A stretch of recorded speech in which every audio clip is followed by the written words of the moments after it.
How Hey, well, you might be doing some construction projects on this Sunday, and you might need to learn how to use one of these, a sander. So we have Home Depot Debbie here to kind of break down the uses with these tools, safety, and why you should use them. That's it. You know, there's so many to choose from. It could get confusing. Yeah. And, you know, this is great for, I'm just repurposing a piece of furniture. I want to do my stair railing. I want to, you know, there's a range of projects that you would definitely need a sander for. Wood, metal, drywall, so many different things. So to break it down, we're going to talk about just a few of the favorites that are the most popular and the most cost-effective, but also the most efficient. You don't want to use the wrong sander on the wrong project because you could ruin your project. So this one is called a belt sander. Now a belt sander, it looks like this. And it has a nice handle, it has a sandbag. It's all of these that I'm talking about today are corded because you really need some power to sand, and a battery sometimes is just not enough. Yeah. So with a belt sander, you're going one direction. So this is for a long table, this is for a flat door, this is for you know, projects that are going to be one direction and very flat. Yeah, limited application. Absolutely, but very powerful and very effective in the right project. Now, for any of these, before we move on, we want to just talk about safety real quick. When you're using a sander, it's best to use your protective eyewear, obviously, and then you have a mask because it can let off dust even if it has a sandbag, and then gloves are helpful, and also, I wore this shirt purposely because this has like a bell sleeve. You don't want to have this. You want to have a short sleeve or rolled up so nothing can get trapped up into your sander. Now, this is called a corner sander, a detail sander, and it's nice because it has a point on it, easy to get into very hard to reach places. If you have a regular sander, you're not going to get in those corners and you're going to have to finish with a hand sander, which we're going to talk about in the next segment, all types of hand sanding.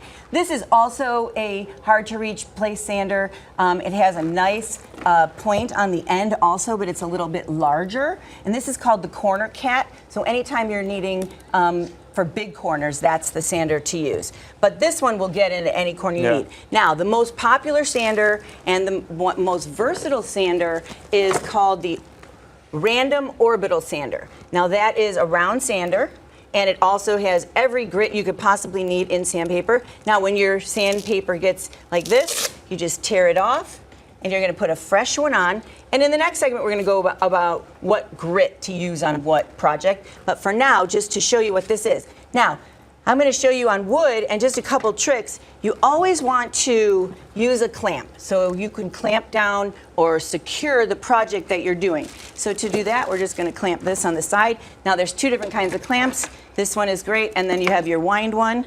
But this one you just put on, squeeze tight, and it really secures it. Another little trick is to make sure your planks and everything get smooth. You can use the pencil trick. Just very lightly do some pencil. And now you're going to sand that off for us. I'm going to do it? You are. Okay. I've done this once before. Right. So on the random orbital sander, there's one on-off, so you want to be careful. It's plugged in. So you're just going to push this button, and then you're going to put it down onto the surface and work in a circular motion. All right. All right, here we go. I got my safety eyeglasses That's on. it. Hold no on tight. gloves. Here we go. And you don't want to press too hard. You want to let the sandpaper do the work. Yeah, okay. So here we go. And it's circular. There you go.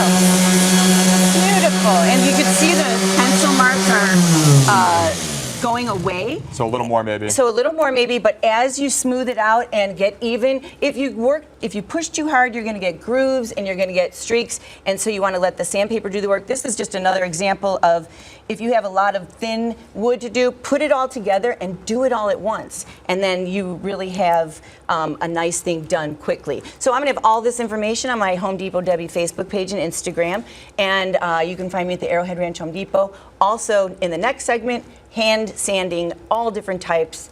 We're going to make your life easy. All right, she said it. Thanks so much, Debbie. Appreciate it.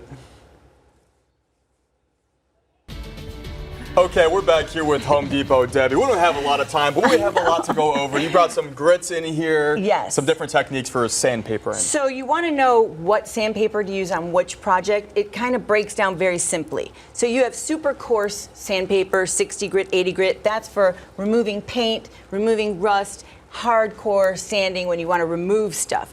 Your medium grit, 120, 150, that's for all-purpose sanding or just getting things sanded, but not for any purpose. Then you've got your fine sandpaper, which is what you're going to finish things with to get that ultra beautiful finish. And so we want to make sure you use the proper sandpaper grit on the proper project.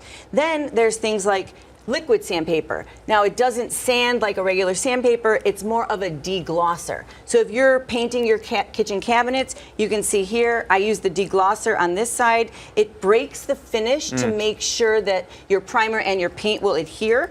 And if there's anywhere you don't want to get sanded, you can just use blue tape and that will protect whatever you don't want sanded at that time. So liquid sandpaper is great for deglossing. Also, once you sand something, this is a great little thing to have if you want to feel that. It's called tack cloth. So it actually cleans up the sanding dust and keeps it here so it doesn't go all over. This is just a little micro sander that you can get into really tight, small places. But also to do that, you can use a Dremel with a sanding disc on there, and that kind of just will get into your small places like so, and then you don't have to use the hand one. Now, there's so many different things, but we want to go real quick just to tell you, you can use a sanding block like this to sand things, or you can just use sheets and fold them up, and then you get a nice grip on that. And then also, one quick tip, if you're going to paint your cabinets or paint any piece of furniture, you want to make sure you sand in between coats. Everybody thinks,